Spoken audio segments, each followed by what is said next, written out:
السلام عليكم. لا تنسوا الاعجاب بالفيديو والاشتراك في القناة تشجيعا لنا لنستمر بنشر المزيد ان شاء الله.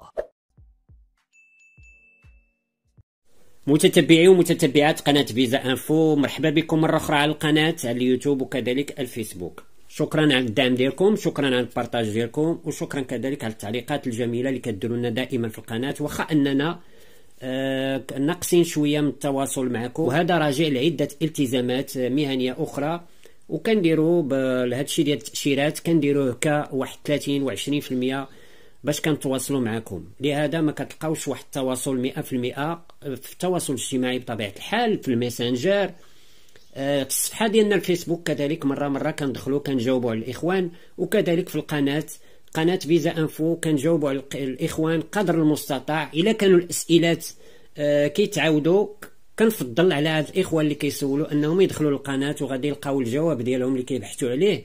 حنا فقط كنديروا هاد الفيديوهات لكثرة الطلب. إلا كان كثرة الطلب كثيرة كنحاولوا نجزوا واحد الفيديو باش نوضحوا بزاف ديال الامور، ومن بينها القرار الاخير اللي دارت فرنسا، وكان الناس عندهم واحد الخوف واحد الذعر انهم ما يتقدموش اول مره نظرا لتقليص اصدار تاشيرات من طرف القنصليه الفرنسيه لدول المغرب الكبير، واحد النسبه ديال 50% للمغاربه والجزائريين، وواحد النسبه ديال 30% بالنسبه للتونسيين. هذا كيعني ان فرنسا راه ما قالتش انها غدير واحد الرفض كلي، ما قالش انها غترفض التاشيره، يعني قالت الا كان واحد التجاوب واحد التعاون في هاد الاشهر القادمه راه هاد تقليص اصدار التاشيرات غادي يتحيد، ما غاديش يبقى. ولكن الا ما كانش التجاوب غادي يبقى النقص في الاصدار ديال التاشيرات. اخوان اللي كانوا شدوا اول مره هاد الايام وكانوا داروا اول طلب وكينتظروا واش فرنسا كتعطي ولا ما كتعطيش، راه بطبيعه الحال كاين الرفض وكاين القبول. كاين الرفض، ملي كنشوفوا الرفض في فيزا سيركيلاسيون هذا ما كيعنيش ان فيزا سيركيلاسيون كيرفضوا لهم. كاين واحد التقليص ديال اصدار التاشيرات اللي بدينا كنشوفوها غريبه، لان الناس اللي كتاخذ عندها واحد 30 عام او 15 عام مع فرنسا وهي كتدفع وكتاخذ 4 سنين في الجواز ديالها، او كتاخذ عامين او عام، وكتجي اخيرا تقدم القنصليه وترفض ليها الفيزا، راه ما كتصدقش راسها، لان مده وهي كتعامل مع فرنسا ما كتدفعش شي قنصليه اخرى. هذا راه ماشي انها رفضت ليها، هذا غير تقليص، يعني جوج الا دفعوا كتقبل الواحد. هذا تقليص باش يفهموا الناس بزاف شنو هي التقليص. التقليص اننا كنصدروا ما كتبقاش ديك التاشيره كما كانت ديال 100% بحال اللي كانت من قبل في 2019 و2018 و2017. الناس اللي عندها الفيزات كتاخذ الفيزا واخا كتعاود الملف كتاخذ الفيزا ديالها، ما كاينش الرفض. الان واخا عندك الفيزا يمكن ترفض لك، ماشي كترفض لك على ود الملف، ولكن تيقلصوا العدد. هكا كيديروا مع الناس ديال اول مره كذلك، كاين اللي غيعطيو وكاين اللي غادي يرفضوا ليه، وغادي يديروها كذلك مع الناس ديال اقل من 6 اشهر.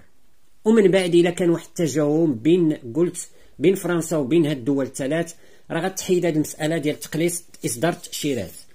كثير د الاخوان دابا كيديروا في التواصل الاجتماعي يديروا مقاطعه القنصليه الفرنسيه. واحد الحاجه بغيت ننبه بها الاخوان اللي كيعنوا على الكلمات معاديه لفرنسا وباغيين يتقدموا القنصليه الفرنسيه، وكيديروا واحد المنشورات في التواصل الاجتماعي لا في الفيسبوك لا في ميسنجر. كنقول لهم ما تبقاوش ديروا هاد المنشورات وما تبقاوش ديروا شي حوايج معاديه لفرنسا. الا كنتو نتوما عندكم حاجه بفرنسا، الا كنتو باغيين تدخلوا لفرنسا وتدفعوا الملفات ديالكم ليها عما قريب، لان غتاثر لكم على الملف. راه كيحاولوا دابا كاع جميع الدول ولاو كيدخلوا التواصل الاجتماعي، بحال القضيه اللي كدير امريكا كذلك كتبحث في الميسنجر وكتبحث لك في الفيسبوك وكدير استطلاع حول داك الشخص اللي غيجي يتقدم القنصليه الامريكيه. هكاك ولاو كيديروا كذلك هاد الدول، وخاصه فرنسا ولات كديرها، ولات كتمشي للتواصل الاجتماعي وكتشوف اي شخص هذاك اللي جاي يتقدم كدير عليه بحث في التواصل الاجتماعي. الا كان كيقول مقاطعه او كلمات معاديه لفرنسا راه كترفض ليه الملف ديالو.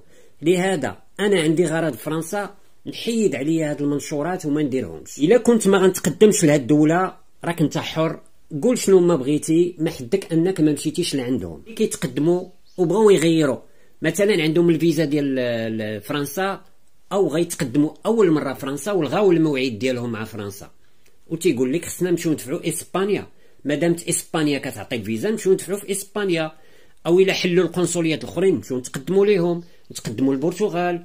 الناس كتقول مقاطعه لفرنسا نمشيو ندفعوا الدول الاخرى. على كتظنوا دوك الدول الاخرين غادي يجيوكم وغادي يفتحوا لكم يديهم وغادي يستقبلوكم بواحد الصدر رحب ويقول لكم تعالوا مرحبا بكم، انا نعطيكم الفيزا، ما عطيتكمش فرنسا حنا نعطيكم الفيزا. كتظنوا هاد الدول غيعطيوكم الفيزا؟ غتعطيكم البرتغال بكثره، تعطيكم التشيك بكثره، تعطيكم بولونيا بكثره. غير تصوروا من عقلكم، ماشي انا اللي تنقولها لكم، تصوروا نتوما من عقلكم واش هاد الدول غتعطيكم الفيزا، واش هي اصلا من قبل كانت كتعطي الفيزا هاد الدول.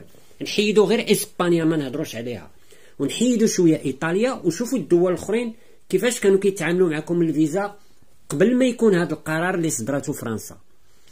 اسبانيا عطات الفيزا، ماشي ما نكروش، عطات الفيزا قبل هذا القرار هذا، ولكن حاليا راه غادي تبدل الراي ديالها وغادي دير حتى هي واحد الكوطا ديال الفيزات، ما غاديش تعطي بكثره لان عرفت كلشي غادي يجي لعندها وكلشي غيقبل المواعيد لاسبانيا. من بعد هذا القرار كلشي غيتقبل اسبانيا، واسبانيا غتبقاو تشوفوا فيها حتى هي الرفض. بطبيعه الحال غتشوفوا الرفض لان فرنسا ما غاديش تكون راضيه على ان اسبانيا من ولا تعطيه الفيزا وكلشي يطلع لفرنسا. الا ما عطيتهمش انا الفيزا انت غتعطيهم الفيزا وغادي يجيو لعندي عاوتاني فرنسا وشي ما درنا. يعني التقليص بحال ما كاين والو منه. هاد التقليص انت كتعطي وحنا كنقلصوا. يعني شنغن راه كيديروا اتفاقيه وحده وبلد واحد وعارفين شنو كيديروا. الا كانت الفيزا من قبل راه غتغير الامور حاليا. اللي عنده شي فيزا مع فرنسا يبقى مع فرنسا، اللي رفضت ليه فرنسا هاد الايام يحاول يتسنى واحد شويه ويعاود يدفع عاوتاني مره اخرى لفرنسا. على الله وعسى كان عنده ملف مزيان يعني تختار شخص هو ما تختارش وكان عنده ملف مزيان يصبر واحد شويه ويعاود يدفع عاوتاني مع فرنسا، ما يحاولش يغير.